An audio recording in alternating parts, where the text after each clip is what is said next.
Hi everyone, this is Shabir and welcome back to our channel. So this is the most demanded video iPhone X full review in 2024. So iPhone X ని మనం 2024 లో కొనొచ్చా? ఎందుకంటే చూడండి guys, Apple తన design మొత్తాన్ని అయితే change చేసింది అనమాట ఐఫోన్ ఎక్స్ తో. సో వీడియో చాలా ఇంట్రెస్టింగ్ గా ఉండబోతుంది. వీడియోని ఎండ్ వరకు చూడండి. నచ్చితే లైక్ చేయండి, నచ్చకపోతే డిస్లైక్ చేయండి. ఛానల్ కి కొత్తగా విజిట్ చేస్తుంటే ఛానల్ ని సబ్స్క్రైబ్ చేసుకోండి. మీకు ఆల్రెడీ చెప్పాను, మీరు సబ్స్క్రైబ్ చేసుకుంటే నాకు చాలా సపోర్ట్ ఉంటుంది అండ్ నేను ఎవ్రీ సండే లైవ్ అయితే వస్తూ ఉంటాను. సో వీడియోని స్టార్ట్ చేద్దాం. ఓకే గైస్, ఐఫోన్ ఎక్స్ మనకు 2017 లో అయితే లాంచ్ అయింది. దగ్గర ఇప్పటికి మనకు 6.5 years అయితే కంప్లీట్ అయితే అయిపోయింది అనమాట. సో అప్పటికి ఇప్పటికి ఏమేం చేంజెస్ వచ్చాయి గైస్ చూడండి.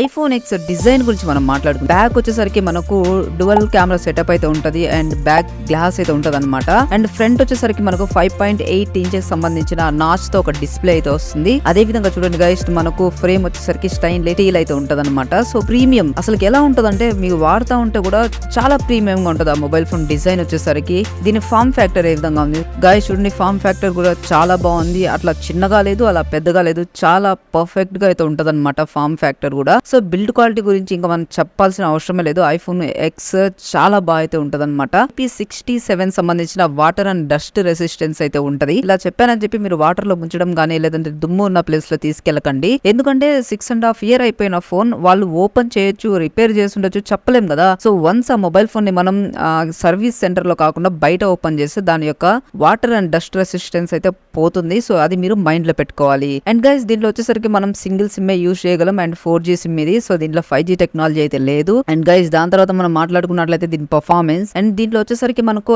Apple A11 Bionic chip 3GB RAM అయితే ఉండబోతుంది అనమాట. గైస్ చూడండి, దీని యొక్క ఆప్టిమైజేషన్ అనేది చాలా బాగుంటది. గైస్ మీరు డైలీ యూసేజ్ గానీ మల్టీ టాస్కింగ్ గానీ లైట్ గేమ్స్ ఆడడానికి మీకు ఎలాంటి ప్రాబ్లం అయితే లేదనమాట. మీరు హెవీ గేమ్స్ ఆడాలనుకుంటే మాత్రం ఖచ్చితంగా మీరు ఈ ఫోన్ అయితే నేను రికమెండ్ చేయను. ఎందుకంటే చూడండి గైస్, మీరు హెవీ గేమ్స్ ఆడుతున్నప్పుడు ఫోన్ అయితే చాలా హీట్ అవుతుంది అండ్ దాని తర్వాత అది కొంచెం లాగ్ కూడా ఇస్తుంది అనమాట.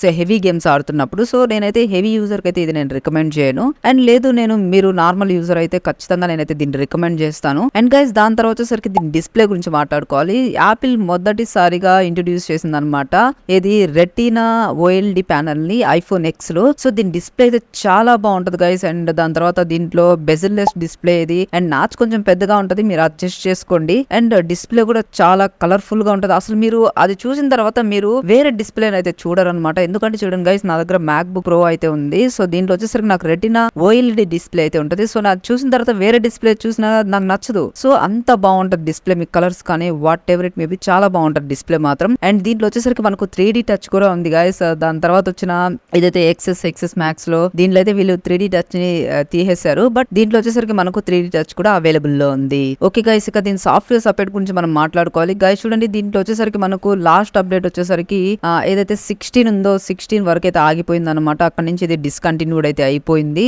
మీకు 17, 18 అసలు దీని మీద ఎక్స్పెక్ట్ చేయకండి. బట్ గైస్ వీళ్ళు ఏం చేస్తారంటే మీకు 16 సంబంధించిన సెక్యూరిటీ అప్డేట్స్ అయితే ఇస్తూ ఉంటారు అనమాట. అదే విధంగా చూడండి గైస్, దీంట్లో మనకు ప్రతి ఒక్క UPI పేమెంట్స్ అయితే వర్క్ అవుతుంది. Phone pay, Google pay, Paytm, so ఇలా చాలా ఉన్నాయి కదా, అవన్నీ వర్క్ అవుతాయి. బ్యాంకింగ్ అప్లికేషన్స్ కూడా చాలా బాగా అయితే వర్క్ అవుతాయి అనమాట గైస్. దాని తర్వాత వచ్చేసరికి ఐఫోన్ ఎక్స్ కెమెరాస్. దీంట్లో వచ్చేసరికి మనకు డ్యువల్ కెమెరా సెటప్ అయితే ఉంటది అనమాట. సో రెండు కెమెరాస్ మనకు 12 MP సంబంధించిన సెన్సర్స్ అయితే ఉంటాయి. సో దీంట్లో మెయిన్ కెమెరా వచ్చేసరికి 1.8 అపేచర్ తో మనకు వైడ్ లెన్స్ అయితే రావడం జరుగుతుంది. అదే విధంగా సెకండ్ కెమెరా ఏదైతే ఉందో అది టెలిఫోటో లెన్స్ అనమాట. 2x వరకు మనకు ఆప్టికల్ జూమ్ చేస్తుంది. పోర్ట్రేట్ షాట్స్ అయితే సూపర్ గా వస్తాయి గైస్, నిజం చెప్తున్నాను నేను. సో బోకే ఎఫెక్ట్ కానీ వెనకాల బ్లర్ కానీ సో ఎవ్రీథింగ్ చాలా పర్ఫెక్ట్ గా అయితే వర్క్ అవుతాయి. సో దీన్ని యూజ్ చేసి మనం అప్ టు 4K 60 FPS వరకు మనం అయితే రికార్డ్ చేయొచ్చు. అదే విధంగా చూడండి గైస్, చాలా మంది అడుగుతూ ఉంటారు సో ఐఫోన్ యూజ్ చేసి మేము యూట్యూబ్ వీడియోస్ చేయొచ్చు అని చెప్పి. సో ఐఫోన్ ఎక్స్ ని నేనైతే రికమెండ్ చేస్తాను. మీరు యూట్యూబ్ వీడియోస్ చేయాలన్నా కూడా, వ్లాగింగ్ చేయాలన్నా కూడా. సో బ్యాక్ కెమెరా గురించి నేను చెప్తున్నాను, ఫ్రంట్ కెమెరా గురించి నేను మాట్లాడట్లేదు ఇక్కడ.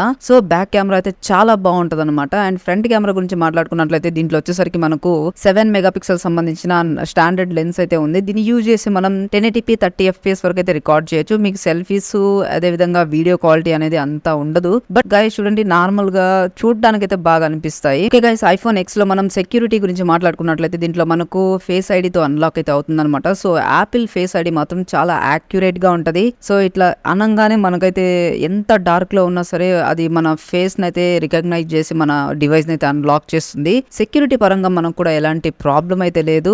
ఓకే గైస్, ఇక మనం బ్యాటరీ గురించి మాట్లాడుకుందాం. ఐఫోన్ ఎక్స్ లో మనకు 2716 mAh బ్యాటరీ అయితే ఉందన్నమాట. సో ఇది వచ్చేసరికి మీకు నార్మల్ యూజర్ అయితే చాలా బాగా అయితే 1 డే అయితే వస్తుంది అనమాట. సో నార్మల్ యూజర్ కి నేను చెప్తున్నాను, మీరు హెవీ గేమర్ గానీ లేదంటే హెవీ యూసేజ్ చేస్తా ఉంటే మీకు ఖచ్చితంగా 1 డే అయితే రాదు, బట్ మీరు ఈవినింగ్ కల్లా అయితే ఛార్జింగ్ చేయాలి. సో బ్యాటరీ కూడా మనకు బానే ఉంటది. అండ్ దీంట్లో వచ్చేసరికి మనకు 15 వాట్స్ ఫాస్ట్ ఛార్జింగ్ సపోర్ట్ చేస్తుంది.